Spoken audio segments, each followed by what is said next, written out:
Naghahanap ka ba ng makapit, matibay at pangmatagalan na gulong? Bagay kaya ang Dual Sports para sa mga NMAX? Sa harapan 110-70-13, likod 130-70-13. Kamusta mga true friend? Motocam nga pala at nandito nga tayo ngayon sa Double E Car Care Center. Dito nga yun sa Taytay at nabalitaan ko nga ay napakaraming Corsa motorcycle tires dito. Kaya pagpasok ko nga dito ay eto nga ang aking mga nakita. Grabe guys, sobrang daming gulong. Meron nga sila rito from scooters, underbone at pati na rin sa mga big bikes. At kapag bumili nga kayo ng Corsa tires ay hanapin nyo yung ganitong klaseng stickers dahil ito magpapatunay na legit na gulong ang nabili nyo. Dahil marami nang lumalabas na peke ngayon katulad ng kaibigan mo. Charot. At paglakad ko nga sa may bandang dulo ay ang dami ko pang nakita na gulong na hindi ko pa nakikita. At alam mo ba, ito ang pinaka best seller na gulong dito ng Corsa. Ang tawag nga dito ay Corsa Cross S Dual Sports. Ito naman ang experience ko sa dati kong gulong. Yung experience ko dito sa ating NMAX version 2, after mga 2 months, pinilit nga natin is etong Corsa Platinum M5.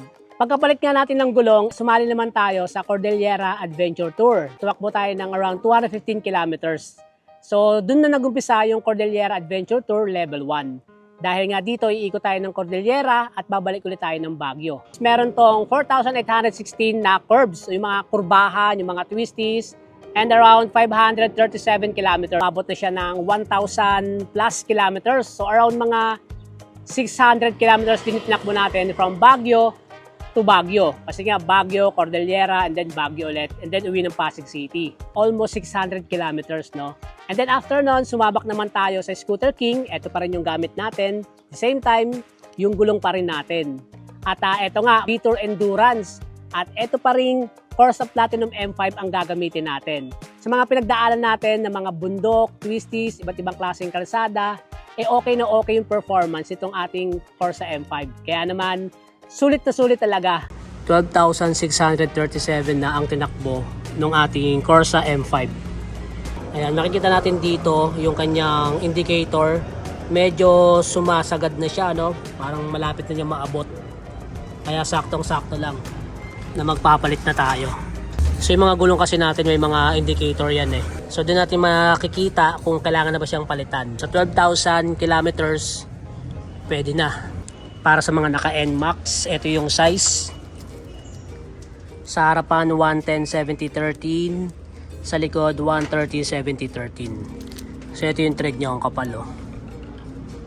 At ngayon nga ay magpapalit na rin tayo ng ating gulong dahil ang dami na rin talaga nitong pinagdaanan. Sa 12,000 kilometers na tinakbo nito, para sa akin okay na yun. Ito naman yung gulong natin sa harapan oh. Kita mo yung indicator niya. Ayan, so medyo malayo pa. So ibig sabihin pwede pa tong gulong na to. Pero syempre, palit na rin tayo ng harapan para pantay yung gulong natin sa kaparehas, diba? At ngayon ay susubukan naman natin itong Corsa Cross S para dito sa ating NMAX. At habang kinakabit nga ito nila kuya ay nagbumukang brusko na ang ating NMAX. Sakto nga ito para sa ating mga adventure at parating na moto camping. Ngayon naman ay palitan naman natin ang gulong natin sa likuran. At siya nga pala, pag magpapapalit kayo ng gulong ay maghanap kayo ng merong tire changer machine para siguradong hindi masira o magaskisan ang inyong mga mags at mabilis ang proseso. At bago nga kayo bumiyahe ay lagi nyong i-double check ang tire pressure ng inyong gulong para maiwasan natin ang pagkabukol nito. Dual Sports ang tread nito guys, no? Lalong-lalo na pwede ngayon to sa panahon natin ngayon dahil nga tag-ulan na. Ayan no. Tingnan mo naman yung daliri ko, pasok na pasok. So ito yung likod natin and then yung sa may harapan natin, check natin. Angas oh. Ganda. 12,637 kilometers. Nagpalit tayo ng Corsa Cross S para dito sa ating NMAX. Dito nga yan sa Double E Car Care Center, Taytay, Rizal. At eto na nga ang itsura ng ating Yamaha NMAX version 2 155 ABS TCS naka Y-Connect full tank pero hulugan. Kung ikaw ang tatanungin, ano ang masasabi mo sa ating Corsa Cross S Dual Sports para sa ating NMAX? Bumagay ba? Comment mo nga sa baba. Kaya kung ikaw ay naghahanap ng makapit, matibay at pangmatagalan na gulong, ay check mo lang ang ating Corsa Motorcycle Tires Philippines para siguradong safe ka dito sa bawat biyahe mo.